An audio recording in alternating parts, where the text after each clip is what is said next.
and welcome to our conversation once again. Sport in Society Journal and the Neoma Business School. We are back with another round of our sport business conversations, and today we have a special guest. Of course, Professor Vijay Pereira, who is a common feature of this particular program on RevSportz and on our platforms. Professor Pereira has been with me from day one, and today we also have Professor Arup Varma, Distinguished University Research Professor, and Frank W. Considine Chair in Applied Ethics at the Loyola University in Chicago. So let's get going. Vijay, by the way, this is Vijay's house at Reims in France. I was delighted to be here at his invite to do a week at the Neoma Business School to try and understand what was going on with the Paris Olympics with a year to go. 1 year to go. Before I go to Arupda, 1 year to go.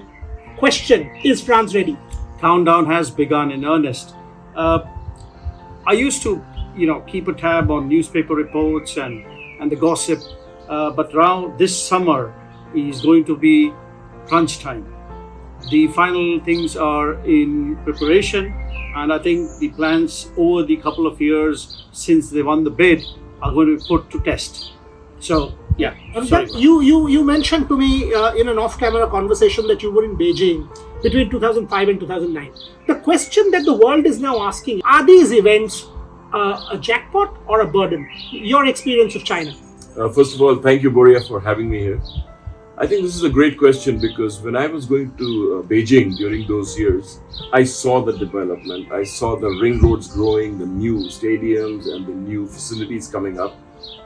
People were very, very excited. It created employment, created a lot of hype. For China especially, it was a big deal because it meant the world was going to come there. But 1 year after the Olympics, I was there during the Olympics, teaching there. And then 1 year after the Olympics, we saw that some of these facilities were sitting there being completely unused. Some were not in as good shape as they were supposed to be. So I think they have to use good judgment in building new facilities if they are required. Where they're not required, they may be unnecessary. What's France doing? Are they building or are they... It's going to be a sustainable game, as I said in previous episodes, Boria. I mean, that's the plan. I mean, you can't tinker too much, as I always say, with what Paris is.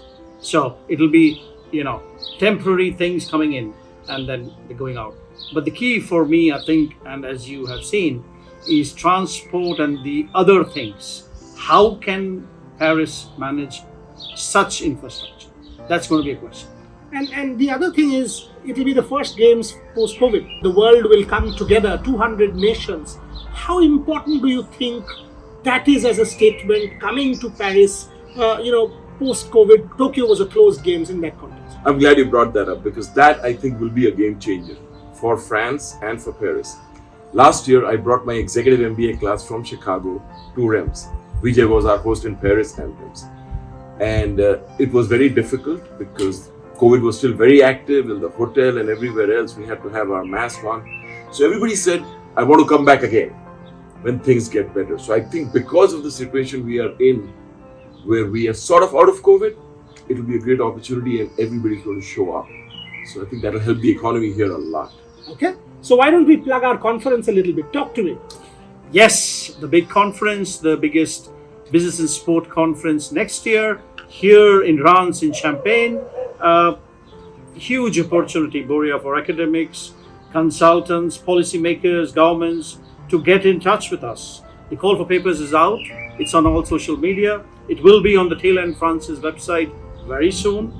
And really, really looking forward to your abstracts and ideas on the topic, business and sport. And just to add to that, we already secured participation from Abhinav Bindra, one who's a thinker, making significant difference to people's lives through sport. We've got Deepa Malik, Paralympic silver medalist, Paralympic president of the Paralympic Committee of India. We've also got Sri Vinil Krishna, secretary to the government of Odisha, to tell us about the Odisha story. Arupda, when you do a conference like this, practitioners, media, academics all coming together, is that not the way forward? I think you've said it. It is. And Vijay and I go to a lot of conferences together. And I think we often miss out on having different groups there. So we are academicians, the conference is primarily academic. I think bringing in sports persons, government officials, bureaucrats, academicians all together is really the way forward, because that's what we need to do, is bring everybody together and share views and opinions. Is there an international business of sport book somewhere? Is there an international business of sport narrative somewhere? Yes, we have leagues like the IPL or the EPL or the Olympics as an event, but can we talk about something like that? There isn't one, Boria, because there isn't enough written about it. There isn't enough researched about it. And that's why the conference, you see. So this conference will be the start of many, many futuristic, great topics and outcomes and outputs, publications, debates, discussions on the role of business in sport and its impact on society. The other thing, Arupda, is, for example, China, the whole Tibet issue. So an event like this allows human rights groups to come forward. Society like this, people are allowed to voice dissent, protests and their concerns. Is that not a side of sport that actually enriches sport itself? Oh, I fully agree. I think it's important because sport is meant to help society, not just the sports persons or the sports people who play or who arrange things. So giving an opportunity to groups that have the need for a voice, there's no better place than sport, especially when the whole world is there. So I think that would be an absolute great opportunity for us to let the world hear what people have to say. How important is it for the French people to make a stand? London, we've seen what happened. Tokyo, we've seen what Japan did. How important is it for France? Third time in Paris after 100 years. France, I think, should grab it with both hands, which I think it is doing. Now, like I said, the countdown has begun, Boria. And the best things are done in that last 1 year. So no matter how much you plan, there could be changes. I teach strategy and you can strategize long term, but come the event, the year on, 365 days to go, very soon, I think things will have to very quickly move into position so that it can be implemented just in time for the My last question, how important is it for volunteers, students who take part in this and try and understand what's going on in society using the lens of sport?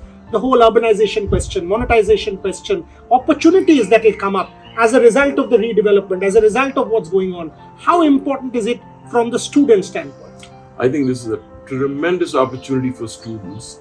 The growth that would happen in the period during which they work at this, they wouldn't get otherwise for years, because they will interact with people from all over the world, people with different perspectives, different opinions, different expertise, and they can get to learn from them. So I think it's a tremendous opportunity that they shouldn't miss out on. In fact, I hope that the authorities here will create more positions for volunteer students rather than hire people.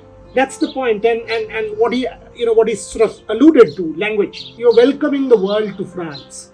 Will we see more English? Will we see more global languages rather than only French, for that matter? Because it's a global game. Yeah, I think France and Paris are very, very aware, because you receive millions and millions of tourists that speak different languages every year to Paris. So they're well equipped, they're well aware of the cross-cultural awareness. But I think on the other hand, it would also be helpful, I think, for the other people, the visitors, to also embrace French culture, French language, because we don't want you to be experts, but at least make an attempt to be local. I will finish at that. That is why it's a global games with a whole local context to it. It is not about medals won. It is not about records broken. It is about sport for all. It is about sport for peace. It is about sport for development. And that's what we keep talking about in this series, brought to you by Sport in Society and the Neoma Business School. The Business of Sport Conference, organized by the Neoma Business School, 25th, 26th, 27th of August 2024. Call for papers out. Look up the Taylor and Francis website, all our social media handles, send in your abstracts, and all of us look forward to welcoming you here in Rance. Thank you very much for watching.